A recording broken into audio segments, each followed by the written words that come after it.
Boss babes are losing it in 2025 because the truth finally hit men. Stop signing up to be backup providers for women who spent years bragging about not needing them. You can't preach independence and then get mad when men take it seriously. Tired of dating in my 40s. I'm tired of men not knowing what they want. Literally minutes before he shows up, another girl messages me about him. So naturally, I'm just annoyed as because every single guy that decides to make plans with you either flakes, ghosts you. They don't really care about the relationship anymore. And eventually they just find another dream girl and that girl takes your place. I also feel like our generation has normalized like hooking up with someone first before you date them. But the unfortunate reality is a lot of times guys see that as completely transactional and you are fully disposable to them. You want to sleep with me, you want to spend time with me, you want to go on dates with me, you want to ring me all the time, but you don't want me to be a girlfriend. Why?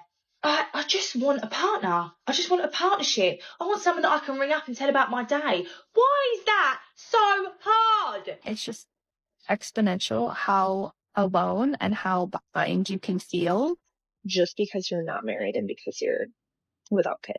Society now thinks that people are disposable. So it's rare to get genuity or honesty or integrity or hard work or acceptance. So I'm 41. I don't have any children. It is not my choice that I don't have any children. Let's hang out is not a date. Let me come over and hang out with you is not a date. So why am I then dating? Because that's all I'm getting out of it. And like I said, it's fun. But it gets old. I'm 32 years old and I'm ready to settle down. How did we get to this point where we literally can't even text a few words like, hey, I'm not interested? Yeah, casual sex is definitely not for me.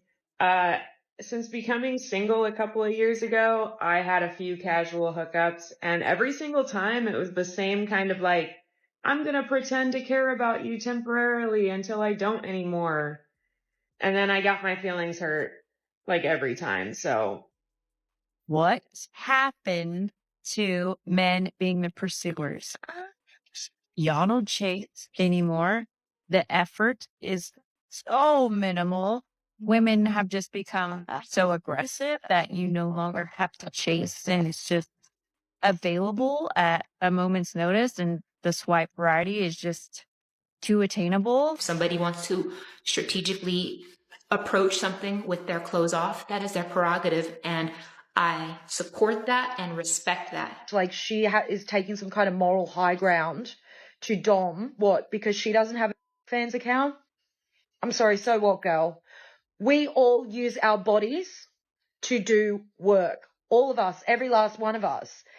Workers use their bodies and they're in a special way to do work, but we are all using our bodies. It's murky in the area of like positive female empowerment for money area. Doesn't necessarily make you feel good. And so when I think about this situation, it seems like the thing to do is to stop doing fans and to work on getting everything removed.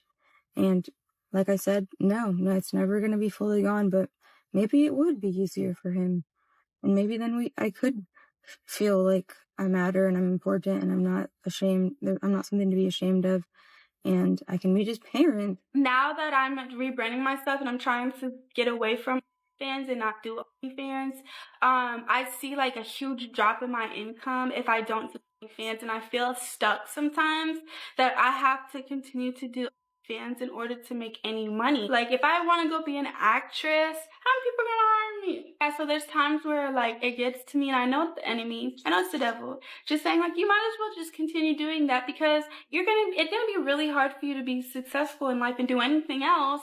And then when they find out I'm like a real person with real feelings, they're like, oh no, I just wanted like a doll that I could discard whenever I wanted. And I'm like, how the do you think that makes me feel? With that on the bill that you wanted to take me out to, that I had to get ready for? I don't think so. In a patriarchy created by men where men are paid more than women, even though women typically do a better job,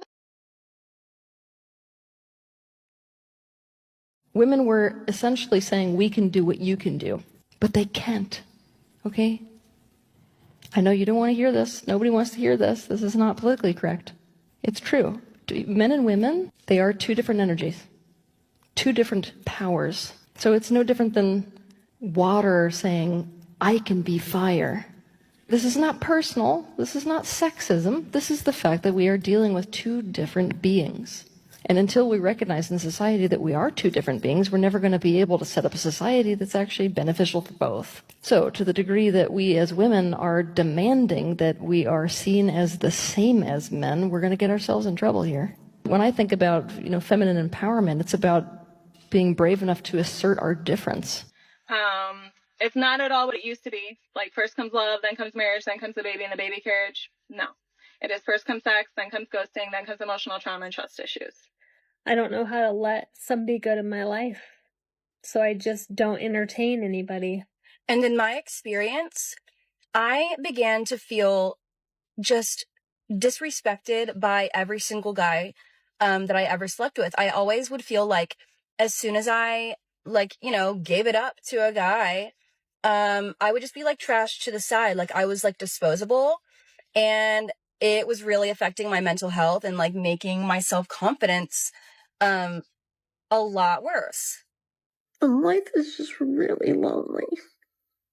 Just another holiday. I'm by myself. This is why I'm no longer a feminist.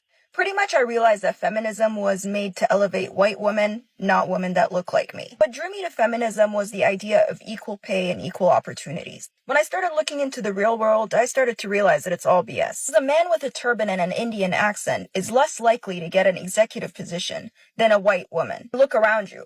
How many Indian men with turbans and Muslim women with hijabs are on executive teams? Definition is also concerning. Equality rather than equity. It almost seems like the loudest man in the room is what gets to dictate what women and men want. So if the next man decides, I want to walk around with my pee-pee swinging, women are going to say, well, we want to be equal to that guy, so why don't we also get some stuff? Even if it's not the priority or it's not what we actually want, but because the loudest man in the room said so, we're just constantly trying to keep up. When did Islam come along?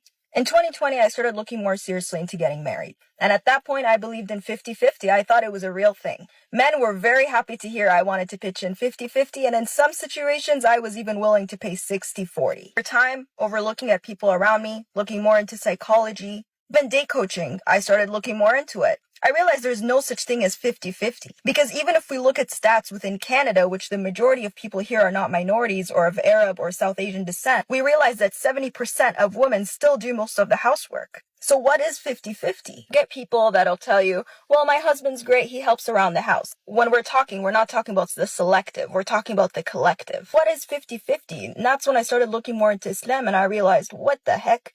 Allah subhanahu wa ta'ala knows how men and women think. Why am I allowing a man-made ideology to tell me how I should live my everyday life when this same ideology changes month over month depending on the loudest person in the room?